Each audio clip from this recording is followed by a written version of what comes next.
Hello students, welcome to the exam counselor.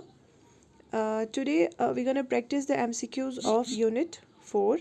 Unit 4 का जो mock test है जो हमने अटेम्प्ट कर लिया है हमारी एप्लीकेशन पे फ्री ऑफ कॉस्ट, उसके जो क्वेश्चंस हैं उन्हें हम आज डिस्कस करेंगे। ठीक है, अगर आप एप्लीकेशन से भी इस मॉक टेस्ट को अटेम्प्ट करना चाहते हैं खुद से, तो आप हमारा एप्लीकेशन डाउनलोड करें। उसका लिंक जो है आपको वीडियो के डिस्क्रिप्शन बॉक्स में मिल जाएगा। ओके, और अगर आप हमारे साथ अपडेटेड रहना चाहते हैं तो आप हमें टेलीग्राम पे भी ज्वाइन कर सकते हैं।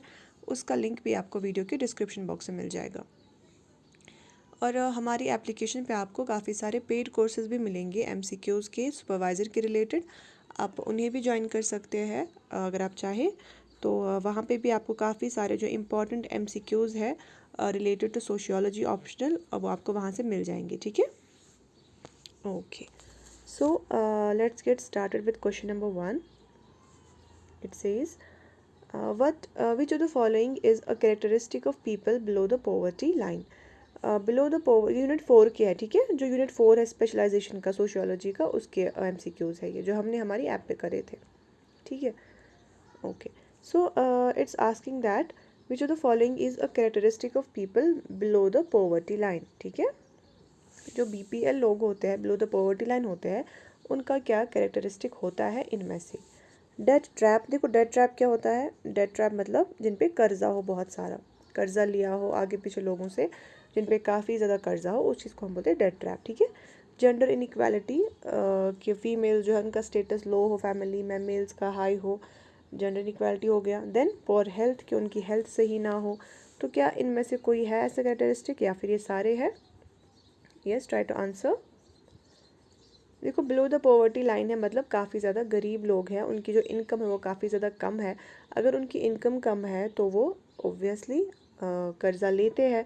तो क्या होता है ना, इवेंचुअली वो अदा नहीं कर पाते उस कर्ज़े को, वो नहीं कर पाते हैं पूरा। तो उन पे जो है इंटरेस्ट रेट्स बढ़ती है, तो ऐसे करके वो उनका डेट ट्रैप हो जाता है, वो बेचारे फंस जाते हैं उस कर्ज़े के अंदर, है ना। तो ये है।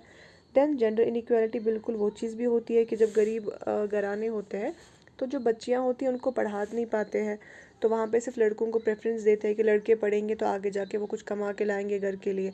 तो लड़कियों को इन चीज़ों से दूर रखते हैं, वो नहीं देख पाती दुनिया, वो नहीं पढ़ पाती है। तो क्या होता है, जेंडर इनइक्वालिटीज़ भी होती है। Then it says poor health, बिल्कुल जब गरीब होते हैं लोग तो उनको हेल्थ फैसिलिटीज़ नहीं अवेलेबल होती अच्छी तरह से, वो हेल्थ का ख्याल नहीं रख पाते, न्यूट्रिशियस फूड नहीं ले पाते, so they suffer with poor health.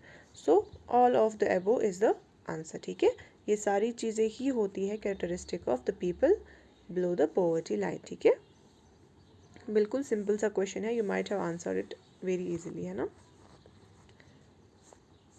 Okay, next question, which of the following is the full form of MPCE।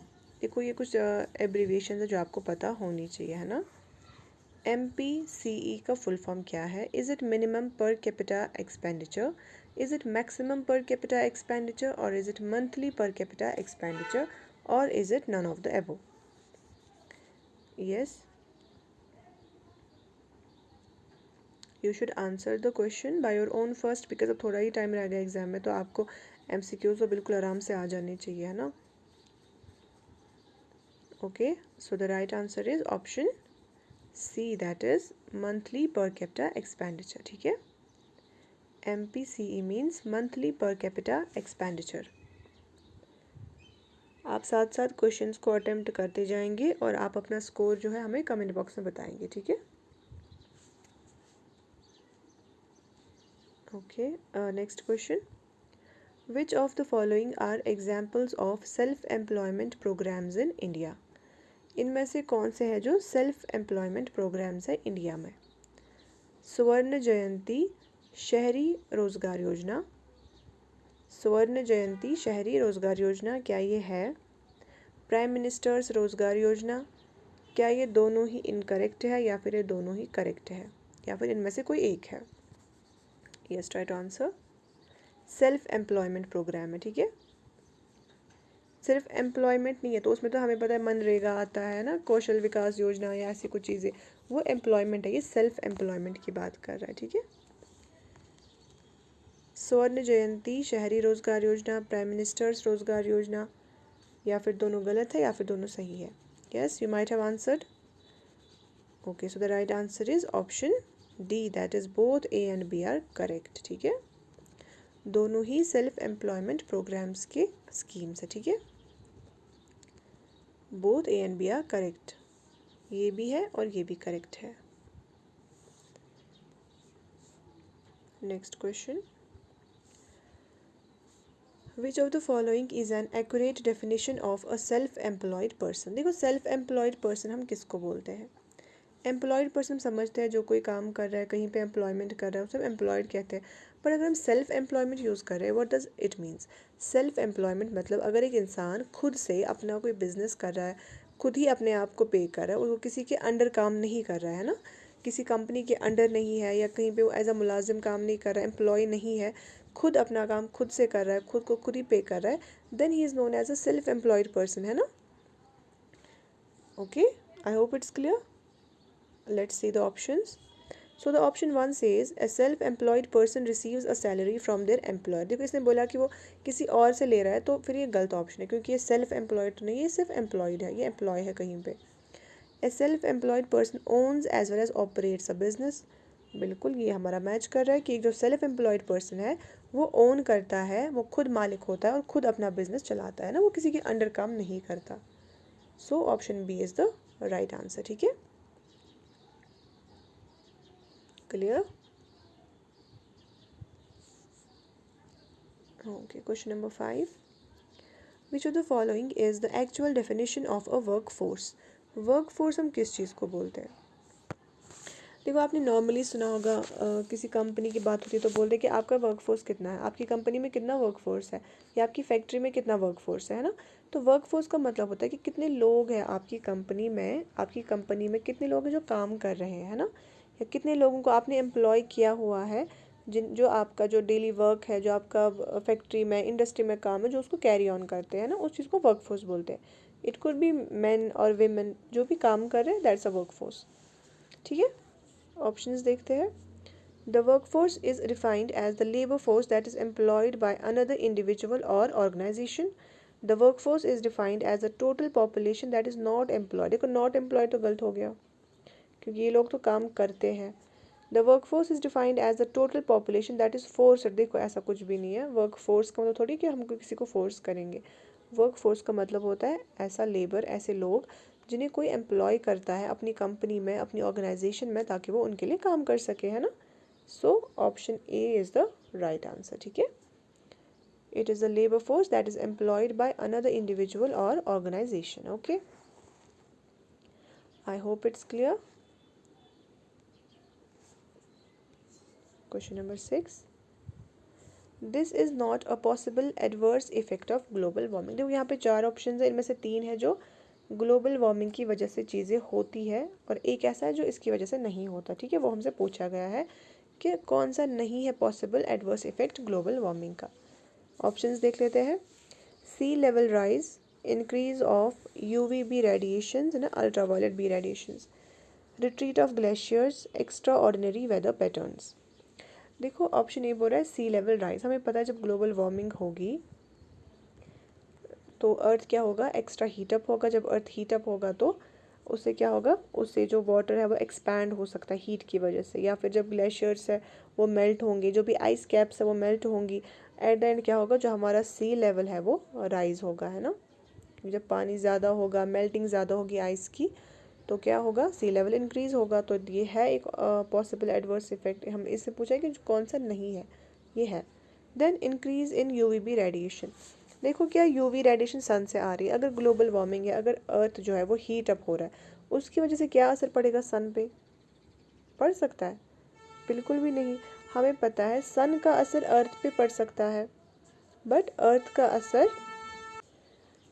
असर जो है वो सन पे नहीं पड़ सकता, है ना। अर्थ की हीटिंग होगी, उसका इफेक्ट अर्थ पे ही पड़ेगा, तो सन पे कोई असर नहीं पड़ेगा। So there will be no increase in UVB radiation. ठीक है, तो ये है जो पॉसिबल इफेक्ट नहीं है। फिर रिट्रीट ऑफ ग्लेशियर्स है, बिल्कुल। अगर अर्थ हीट अप ज़्यादा होगा, वार्मिंग होगी, तो ग्लेशियर्स हमारे मेल्ट हो जाएंगे, आहिस्ता आहिस्ता ख़त्म होते जाएंगे। और अगर अर्थ ज़्यादा हीट होगा तो वेदर पैटर्न्स भी चेंज होंगे। कहीं पे हीट वेव्स ज़्यादा, जैसे अभी देख रहे हैं ना, हीट वेव्स काफ़ी ज़्यादा आ रही है, फॉरेस्ट फायर्स इंक्रीज़ हो रहे हैं। तो ये सारे क्या है ये हमारे वेदर पैटर्न्स में जो चेंज आ रही है ड्यू टू ग्लोबल वार्मिंग। तो ये तीनों चीज़ें जो है ये पॉसिबल एडवर्स इफेक्ट्स है, और जो इंक्रीज इन यूवीबी रेडिएशन है that is not a possible adverse effect of global warming. ठीक है, so the right option is option B. I hope it's clear to you. Okay, next question. Now it's asking what is corruption. देखो, हम सबको पता है corruption किस चीज़ को हम बोलते हैं। जब हम किसी को पैसे देते हैं, है ना, हम लोग खुद ही ऐसा करते हैं ना कि हम किसी को पैसे देके हमारा काम जल्दी से कर लो, या कोई वहीं से डिमांड करता है, कोई ऑफिसर होता है, पब्लिक ऑफिसर है, गवर्नमेंट ऑफिसर है, वो डिमांड करता है कि आप पैसे दो तो मैं आपका काम जल्दी कर दूंगा, है ना। सिंपली हमें ऐसे ही पता है ना इस चीज़ का। तो हम ऑप्शंस देखते हैं क्या बोल रहे हैं। ऑनेस्ट बिहेवियर, देखो ऑनेस्ट बिहेवियर तो बिल्कुल नहीं है, because we know corruption is a negative term, गया। Using public office for personal gain, कोई अगर पब्लिक ऑफिस का इस्तेमाल कर रहा है अपने पर्सनल गेन के लिए, कि कोई ऑफिसर है, किसी अच्छी जगह पोस्ट है उसकी, तो वो क्या कर रहा है, वो अपनी सैलरी को साइड में रख के पर्सनल गेन देख रहा है, कि पूछ रहा है लोगों को, पैसे मांग रहा है कि मैं आपका काम जल्दी करूँगा, मैं आपका काम टाइम से पहले कर दूंगा, या फिर काम करा करने से ही मना कर रहा है कि मैं आपका काम नहीं करूँगा जब तक आप पैसे नहीं दोगे, है ना। तो वो अपनी जो ऑफिस है, उसका जो पोस्ट है, उसका इस्तेमाल किस लिए कर रहा है, अपनी पर्सनल गेन के लिए कर रहा है। That is what we call corruption. ठीक है, so the right answer is option B, that is using public office for personal gain. Transparent governance बिल्कुल भी नहीं है, क्योंकि ट्रांसपेरेंट होती तो करप्शन नहीं होता, सोशल रिस्पॉन्सिबिलिटी होती तो करप्शन नहीं होता। So the right option is option B. Okay, question number 8। Under which scheme has the Ministry of Home Affairs funded the establishment of anti-human trafficking units in various districts of India? कौन सी scheme है जिसके तहत ministry of home affairs ने क्या किया है, establishment की है एंटी ह्यूमन ट्रैफिकिंग यूनिट्स की इंडिया की अलग अलग डिस्ट्रिक्ट्स में। ठीक है, एंटी ह्यूमन ट्रैफिकिंग यूनिट्स की। बिल्कुल फैक्चुअल क्वेश्चन है, आपको आंसर पता होनी चाहिए।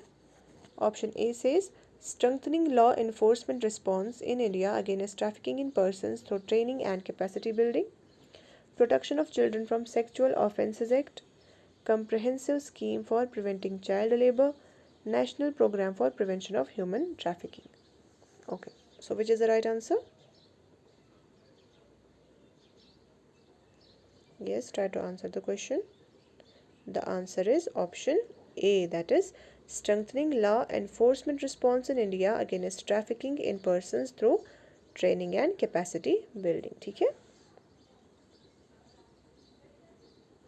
option A is the right answer. Question number 9. Which of the following is a reason behind corruption in many countries? कौन सा बेसिक रीज़न है जो हर एक मैक्सिमम कंट्रीज़ में देखा जाता है बिहाइंड करप्शन?